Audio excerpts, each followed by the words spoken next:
요즘 우리가 많은 이슈들이 있지만 그 가운데 참 여러 가지 마음을 아프게 하는 일들이 있습니다. 그 이은혜라고 이제 자기 남편을 살해하고 내연남과 도주하다가 결국은 검거가 됐어요. 그 검찰은 피해자를 사망에 이르게 한 가평계곡 익사 사건 외에도 이들이 벌인 살인 미수 사건을 다수 확인했다 그랬습니다. 그래서 2019년 2월에는 강원도 양양군의 한 펜션에서 이은혜가 보고독이 섞인 음식을 피해자에게 먹게 했지만 미수에 그쳤고, 또 2019년 5월교에는 피해자를 낚시터 물에 빠뜨려서 살해하려는 등 섬뜩하고 끔찍한 살인 시도가 여러 차례 있었다고 그렇게 밝혀집니다. 세상에서 가장 무서운 사람은 나만 죽으면 그만이다. 이건 맹랑한 생각입니다. 나만 죽으면 끝이다. 이 사람 무서운 사람입니다.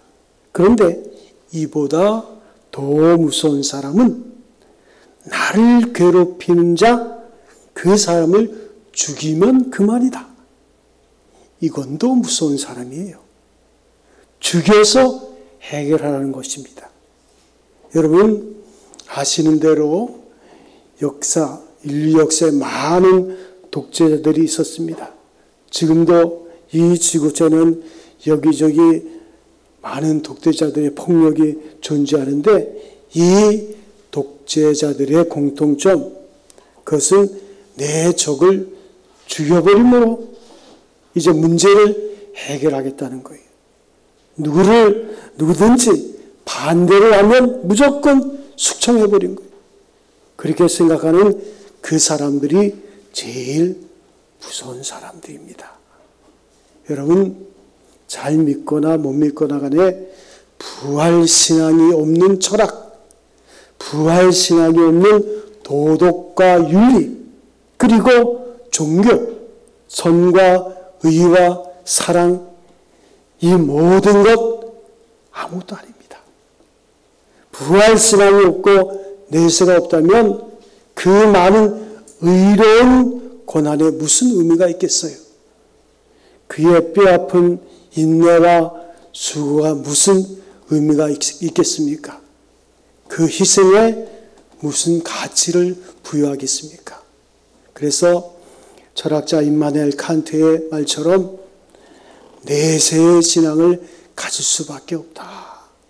그렇지 않고는 모든 가치관이 무너지고 우리가 생명의 문제는 참으로 신비로운 것입니다. 우리가 수없이 장례식을 치릅니다. 또 임종하는 사람을 봅니다. 그러면서도 여전히 죽음이 뭔지 몰라요. 미스테리예요. 내가 죽어보지 못했으니까. 내가 죽을 때 그까지는 죽음의 문제에 대해서는 도무지 알 수가 없어요. 그런가 하면 더더욱 죽음의 문제, 항상 신비롭게 우리에게 문제가 남아있을 수밖에 없는 것, 이게 죽음이거든요. 그런데 여러분 부활사건, 신앙은 이 죽음의 문제를 해결한 거예요. 자, 부활의 그 사건, 우리가 2022년도 부활절 감사 예배를 드립니다마는 부활사건이란 역사적 사건입니다. 그리고 주께서 이루시고 십자가에 돌아가시고 부활하신 엄연한 사건이 있습니다. 우리가 지난주 한 특별 새벽 기도를 우리가 드렸습니다마는 고난의 십자가, 그 십자가 위에 이제 죽음 가운데서 부활의 사건이 있는데, 자, 이 사건을 내가 믿을 때, 그 믿을 때까지는 이 사건의 능력이 나와 아무 상관이 없는 거예요. 그래서 초대교회 때 처음 예수님이 부활하셔서 제자들에게 보이십니다.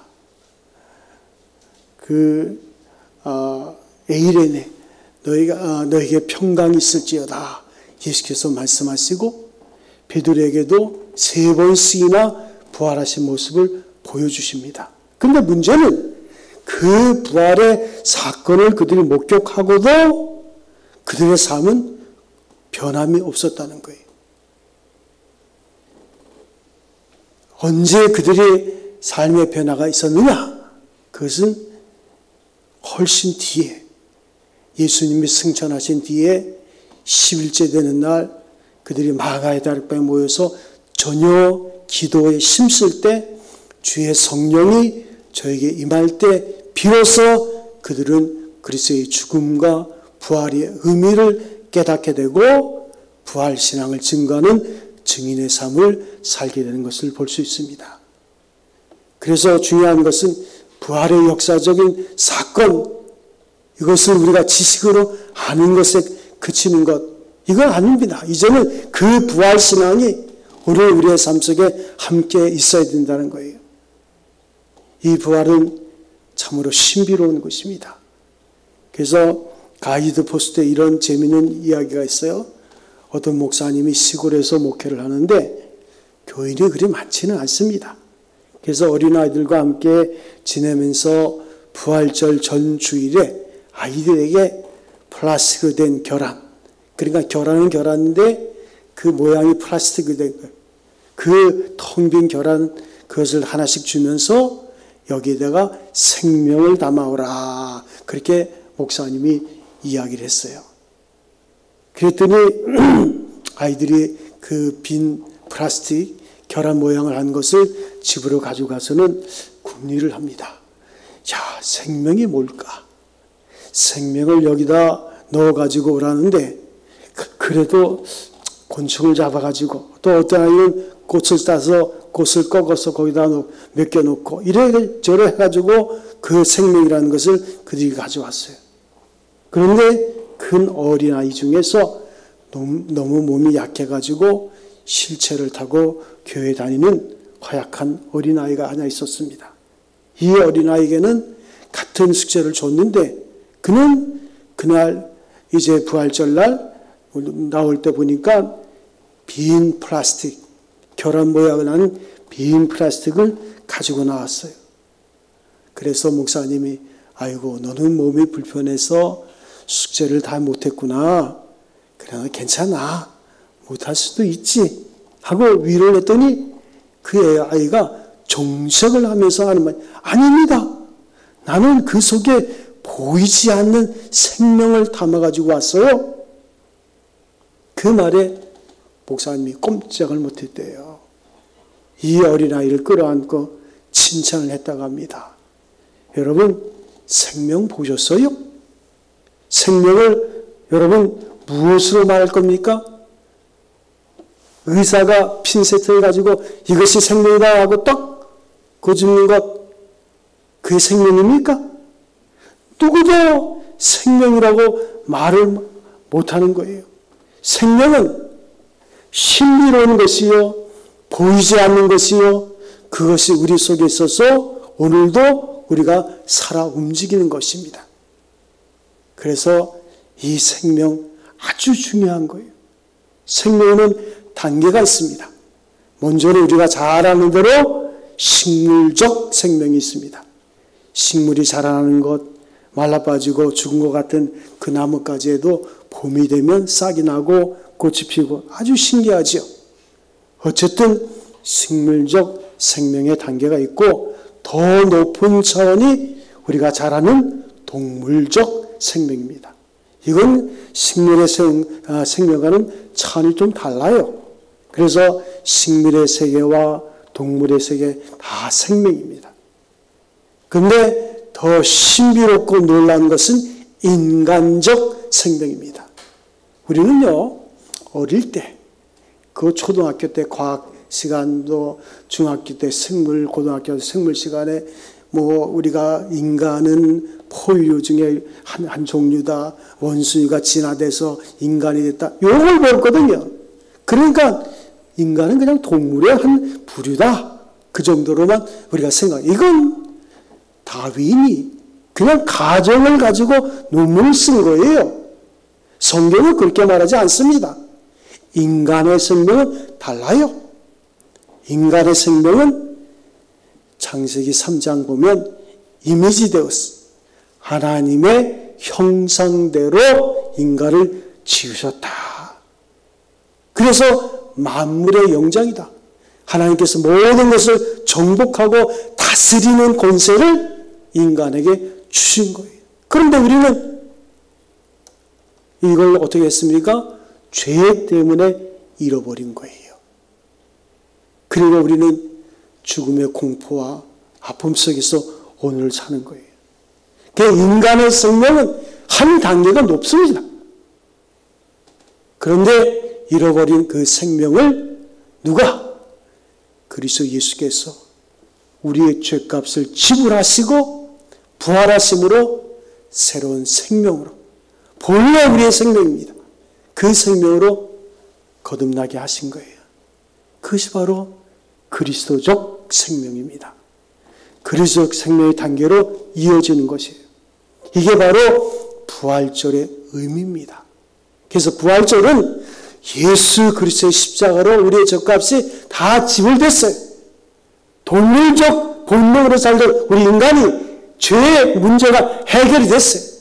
그리고 본래 하나님의 지은 이미지 되었어.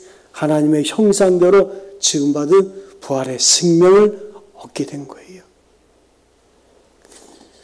그래서 예수 그리스도는 부활의 첫 열매가 되시고 사람이 죽고 사는 인간적 생명 다음의 세계를 우리에게 환하게 보여주신 것, 이게 바로 부활절입니다. 그런 거로 여러분, 부활이라는 것은 결코 자연상이 아니고 윤회적 형상도 아니고 이것은 하나님의 특별한 능력입니다. 아주 신비로운 거예요. 신비가 뭐라 그랬습니까?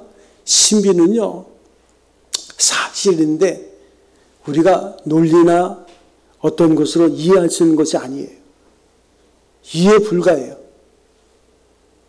부활은 옛것의 발전이나 옛것의 그 최선에서 나오는 것이 아니라 오히려 옛것의 죽음에서 다시 나오는 새 생명의 세계를 말합니다.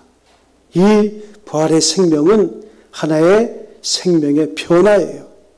생명은 살아있기에 계속해서 변화가 됩니다. 그러니까 성도의 신앙생활이라는 것은 변합니다. 궁극적으로 누구를 닮아가는 거예요? 예수 그리스도를 닮아가는 것이 바로 신앙생활이에요. 부지런히 변화합니다. 근데 먼저는 죽음 지향적, 사망 지향적 변화가 있어요.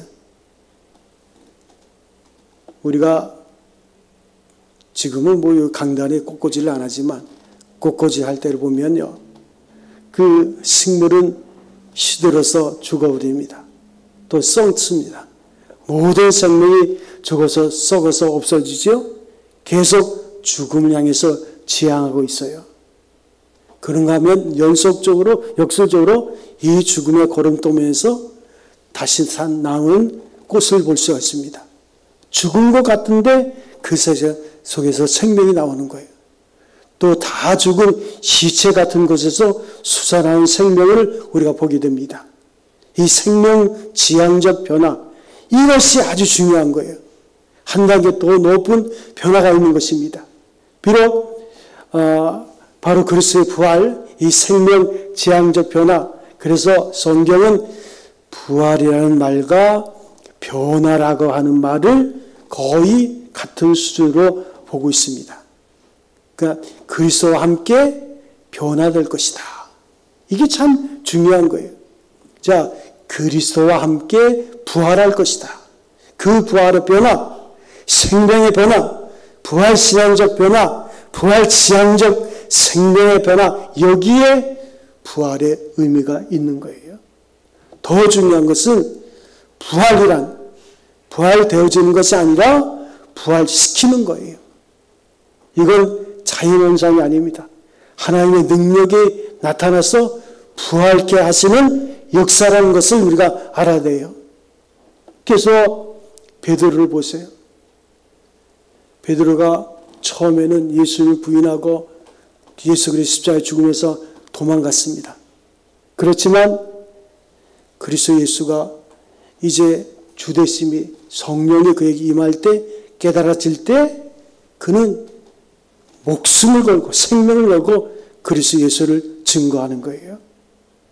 너희가 십자가에 못 박힌 예수를 하나님이 주와 그리스도가 되게 하셨다. 주도권은 하나님께 있는 거예요. 하나님이 살리시고 주가 되게 하시고 영원하게 하신다. 하나님이 그의 창조적 역사, 그것이 바로 부활의 생명의 근본입니다. 성경 말씀에 보면 그 부활의 권능, 그것을 알려하여 말하기를 사도 바울은 진실되게 말합니다. 그 고난에 참여하자. 부활의 권능과 그 고난에 참여함을 알려하려 했다 그랬어요. 우리가 지난 주간에도 고난주간 특별 새벽기도를 했습니다. 그 십자가에 대한 바른 이해만 우리가 가지게 되면 우리는 부활의 생명까지 이르게 되는데, 문제는 십자가 문제예요. 십자가는 뭐예요? 죽음입니다. 고난입니다. 이 십자가의 죽음을 경험한 사람이 부활의 생명에 이르게 되는 거예요. 사망의 권세를 넘어서는 아가페적인 뜨거운 사랑이 있고, 그리고 부활의 역사가 이루어지는 거예요. 그러니까 신앙생활을 오래 해봤자 그 의미가 없어요. 십자가에 대한 의미가 없으면 조금이라도 희생하지 않고 조금이라도 그 고난 가운데서 방황하면 아무 의미가 없어요. 특별히 사도 바울은 그 신학에서 강조하고 있는 것은 하나님의 의의 문제인데, 그는 우리 죄를 위해서 죽으셨습니다. 그의 부활은 무엇을 의미하는가? 우리를 의롭다 하시는 것을 의미하는 거예요. 그래서 우리가 예수 그리스도의 부활을 경험하게 되면 하나님께서는 우리를 의인이라 칭하시고, 의인은 그 믿음으로 말미암아 살리라. 다시 말해서 우리가 부활을 경험한다는 것은 죄의 사함을 받았다는 것을 이미 확증하는 거예요. 그러니까 부활에 대한 신앙이 없으면 맨날 그 죄의 문제 때문에 고민해요. 내가 이거 죽어도 하늘 날아갈 수 있나? 내가 왜 이렇게 예수 믿으면서도 죄가 나를 떠나지 않나? 맨날 그냥 그 죄 안에서, 그 테두리 안에서 맨날 방황하고 갈등하고, 그러다가 무슨 좀 어려운 일이 생기면 아이고 하나님이 계신데 나에게 왜 이런 일이나, 이렇게 되는 거예요. 그런데 부활의 신앙을 경험하면 내가 죄 사함 받았다는 확신이 생기기 때문에 어떤 일이 생겨도 그 사건을 통해서 하나님이 나를 합력하여서 선을 이루신다는 믿음을 갖게 되는 거예요. 그러니까 인생이 어떻게 즐기는 거예요. 고난도 즐기는 거예요. 하나님이 어떻게 이렇게 아름답게 인도하실까, 이걸 기대하는 거예요. 그렇기 때문에 그의 죽으심은 우리의 죽음이요, 그의 사심은 우리가 의롭다함을 얻었음을 확증하는 증거로 받아들이게 되는 거예요. 그래서 부활은 생명일 뿐만 아니라 의롭다하심의 역사가 거기에 있는 것입니다. 바울은 이걸 깨달았어요. 그래서 부활의 권능을 알았어요. 더 확실하게 알려고 힘썼습니다. 전에 인도의 선다싱이라는 유명한 성자가 있었는데, 그는 이제 예수 그리스도를 증거하는 선교사로서 부름받았죠. 그가 영국을 방문했을 때 영국에서 연설을 하게 됩니다. 그런데 한 유명한 교수가 그에게 질문을 합니다. 당신은 뿌리 깊은 힌두교의 유명한 학자인데 어째서 힌두교는 원래 어떻게 해서 기독교로 개종을 하게 됐냐고 그렇게 질문할 때 선다싱은 아주 중요한 대답을 합니다. 그것은 예수 부활 때문입니다. 기독교에만 부활이 있습니다. 모든 종교의 교주나 그 시조나 창시한 자 무덤에 썩어서 뼈가루가 되고 흙이 되고, 그런데 예수 그리스도의 무덤은 비어 있는 거예요. 그분이 부활하셨기 때문에. 힌두교나 불교나 인생무상, 기독교만이 생명의 종교 예수 부활에. 제가 언젠가 장례식을 치른 적이 있습니다. 뭐 장례식 수도 없이 치르지만, 근데 그분은 좀 특별해요. 고등학교 교사였는데 결혼해서 딸 아이 하나를 낳고 암에 걸렸어요. 그 아이가 어립니다. 근데 항상 가면 목사님, 우리 아이가 중학교만 졸업하면 좋겠어요. 그때까지만 살아있으면 좋겠어요. 아, 무슨 얘기예요. 그 아이가 결혼도 하고 애도 낳고 손자 손녀 그걸 봐야지. 아니요, 근데 자신이 없어요. 암에 걸려서 자신이 없대요. 그 아주 미인입니다. 근데 결국은 그 아이가 중학교 졸업하기 전에 소천을 했어요. 그래서 장례식을 인도하는데 그 장례식에 그렇게 우는 한 남자가 있더라고요. 하여튼 얼마나 우는지 진짜 옆에 사람은 어떻게 말릴 수도 없어. 그렇게 알고 봤더니 그 집사님의, 여자 집사님의 오빠예요. 중국에서 사업을 하다가 동생이 죽었다는 소식을 듣고는 불이 났게 온 거예요. 그래서 처음부터 울면서 입간 예배, 발인 예배, 하간 예배 다 참석했어요. 그 예배, 그 장례 예배의 중심이 뭘까요? 부활입니다. 그래서 기독교의 신앙은, 기독교의 장례식은 보아라 즐거운 우리 집, 참 그 화려한 찬가를 부르잖아요. 죽음이 우리를 두렵게 하는 거 아니거든요.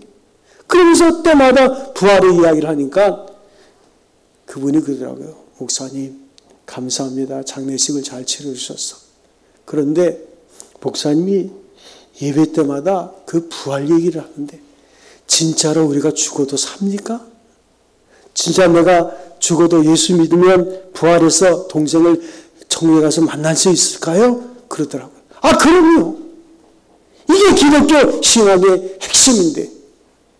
그랬더니 그분이 그러더라고요. 목사님, 이제 제 장례식을 마치고 제가 중국으로 돌아가는데 중국에 가서 교회 다니겠습니다. 그렇게 얘기를 하더라고요. 기독교의 생명은 부활에 있는 거예요. 사도 바울은 생각합니다. 이 신비로운 능력은 어떻게 할 것이냐? 죽으심을 본받아 그리스도처럼 죽어야 그리스도처럼 살 수 있고, 그리스도와 함께 죽어야 그리스도와 함께 살 수 있어요. 그래서 바울은 갈라디아에서 외치기를 내가 그리스도와 함께 십자가에 못 박혔다. 그렇습니다. 내가 십자가에 못 박혔다. 그리고 그리스도의 부활의 아침에 동참하게 되는 것이다. 내가 그리스도의 부활에 이른다는 거예요.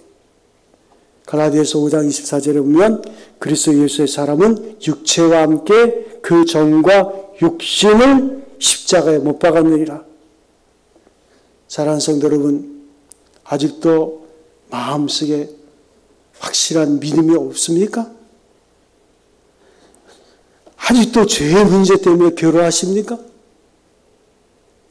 부활의 그리스도 예수를 만나기 전까지는 죄의 문제가 해결되지 않는 거예요. 그래서 아직 우리가 덜 죽어서 예수 때문에 죽어야 되고, 내 욕심도, 내 명예도, 내 지식도, 내 체면도 죽어버려야 되는데, 내가 그리스도와 함께 십자가에 못 박아버려서 다 함께 죽어버려야 돼. 그럴 때 우리는 부활의 능력을 신비롭게 체험할 수 있는 거예요. 생각해 보세요. 죽음을 이긴 자는 무엇이 두렵겠어요? 죽음이 두렵지 않은데 우리 인생에 어떤 일을 만나도 아무 상관없어요. 그 삶이 나를 어떻게 하지 못해요.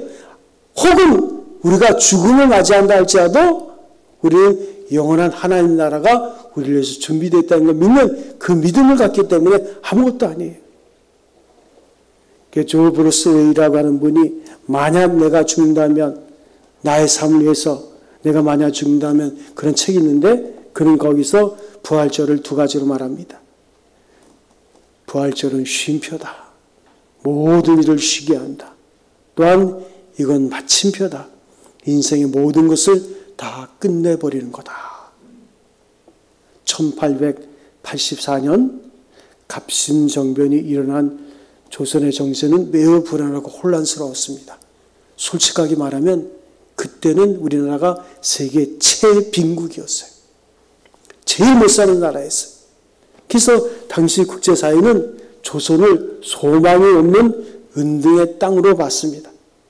그런데 그 황무지기 때문에 더욱 복음이 증거되었다고 믿었던 미국의 젊은 선교사들 2명, 그때 20대입니다. 언더우드와 아펜젤러가 이제 순교의 각오로 선교사로 한국에 파송이 됩니다. 그래서 1885년 4월 5일 부활절 거센 풍랑을 헤치고 한 척의 배가 인천 제물포항에 도착합니다. 단순한 입항이 아니었어요. 이날에 처음으로 복음이 들어온 감격스러운 순간이었어요. 그렇게 부활절에 언더우드와 아펜젤러는 조선 땅을 받게 됩니다. 황무지의 소망의 빛이 비치는 순간이에요. 아펜젤러는 본국에 보낸 첫 선교 보고서에서 이날의 감동을 이렇게 밝힙니다. 우리는 부활절에 이곳에 왔다. 그날 사망의 철창을 쳐부시고 부활하신 주님께서 조선의 결박을 끊어주시고 하나님의 자녀로 빛과 자유의 세계로 인도해 주시기를 기도했다. 이게 140여 년 전의 일입니다. 제가 중학교 때 참 단편 소설을 엄청나게 읽었는데 거기에 소설을 보면 이런 이야기가 있어요. 찢어지게 가난하다라는 그런 문장이 있어요. 여러분 그게 무슨 말인지 아세요?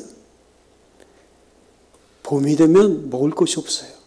그래가지고 소나무 껍데기 안에 있는 부드러운 것을 먹어요.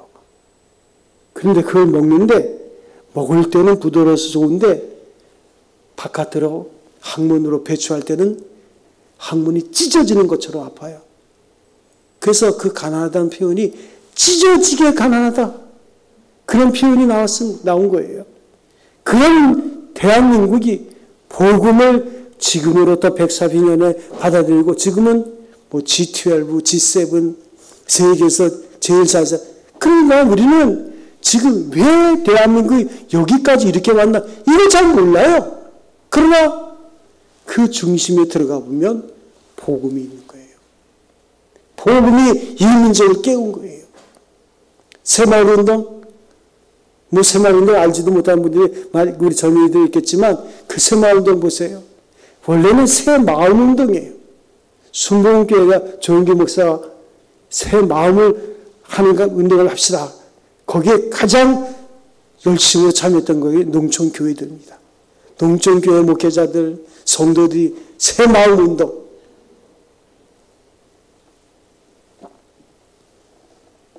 그들의 순교를 각오한 그 부활의 정신을 가지고 이 땅에 온 그들의 그 선교사들의 뿌린 씨앗이 지금 130년 지난 지금 이렇게 결실을 했어요. 부활의 권능, 그것을 우리가 생각해야 돼요. 우리 한 사람 한 사람이 부활의 그리스도 예수를 분명하게 만나면 우리의 인생이 바뀌는 거예요. 우리의 가정이 바뀌는 거예요. 우리의 섬기는 직장과 기업이 바뀌는 거예요. 교회가 바뀌고 나라와 민족이 바뀌는 거예요. 문제는 우리 한 사람입니다. 우리 한 사람이 적어도 부활의 그리스도 예수를 분명히 고백할 수 있는 그 신앙 가운데 거한다면 오늘 우리의 삶은 달라지는 거예요. 우리가 2022년도 부활절 감사 예배를 드립니다. 이것은 역사적 사건으로 끝날 것이 아니야. 이제는 그 부활의 그리스도와 함께하는 엄청난 생명력을 깨닫는 여러분 되시기 바랍니다.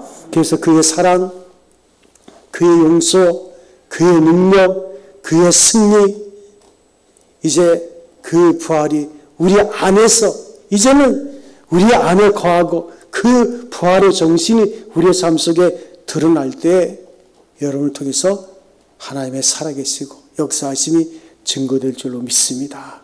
그 그 은혜를 누리는 성도 여러분 되시기를 주님의 이름으로 축원드립니다. 우리 아버지 하나님, 우리가 늘 해마다 부활절을 맞이합니다.